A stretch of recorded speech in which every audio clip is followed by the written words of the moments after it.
দর্শক, এবার ডেঙ্গু পরিস্থিতির খবর জানবো। ফেনী থেকে সরাসরি যুক্ত হচ্ছেন সহকর্মী দিলদার হোসেন। দিলদার। যে সারিকা, এই ফেনীতে ডেঙ্গু রোগী ক্রমশ বৃদ্ধি পাচ্ছে। আমি এখন রয়েছি ফেনী 250 শয্যা জেনারেল হাসপাতালে। আমার পিছনে যে ডেঙ্গু ওয়ার্ডটি দেখা যাচ্ছে, এটি ফেনী এই হাসপাতালের 6 তলায় তারা ডেঙ্গু ওয়ার্ডটি করেছেন। তবে এখানে ডেঙ্গু ওয়ার্ডের সাথে সাধারণ রোগীও ভর্তি রয়েছেন। তবে আজকে আমরা তথ্য যেটা জানতে পেরেছি, এই পর্যন্ত গত 24 ঘন্টা 13 জন রোগী ভর্তি হয়েছে ডেঙ্গু আক্রান্ত হয়ে। পাশাপাশি 176 জন এই মাসে ডেঙ্গু আক্রান্ত হয়েছে এবং এই বছর ডেঙ্গু আক্রান্ত হয়েছে 377 জন। তবে ডেঙ্গু রোগী ক্রমশ বৃদ্ধি পাচ্ছে বলে আমরা স্বাস্থ্য বিভাগ সূত্রে জানতে পেরেছি। ফেনী সিভিল সার্জন সূত্র আমাদেরকে জানিয়েছেন যে ডেঙ্গু ওয়ার্ডে যে রোগী ভর্তি আছে এই সদর হাসপাতাল ছাড়াও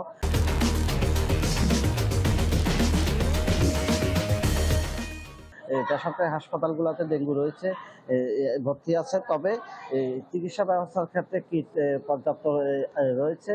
সেক্ষেত্রে নভেম্বর মাস পর্যন্ত তারা বিনামূল্যে চিকিৎসা করাচ্ছেন বলে আমাকে জানিয়েছেন। তবে এই পাশাপাশি একটা জিনিস যেটা আমরা দেখেছি যে পৌরসভার যে ড্রেনেজ ব্যবস্থাগুলো পরিষ্কার পরিচ্ছন্ন না থাকার কারণে ডেঙ্গুর ক্রমশ বৃদ্ধি পাচ্ছে। তবে এক্ষেত্রে পৌরসভা কর্তৃপক্ষ দৃষ্টি আকর্ষণ করছে স্থানীয় যারা রোগী রয়েছেন এবং পাশাপাশি যারা সাধারণ নাগরিক রয়েছেন, তারা বলছেন ক্রমশ এই ডেঙ্গু বৃদ্ধির কারণ ময়লা আবর্জনা এগুলো যেন পরিষ্কার পরিচ্ছন্ন করে থাকেন।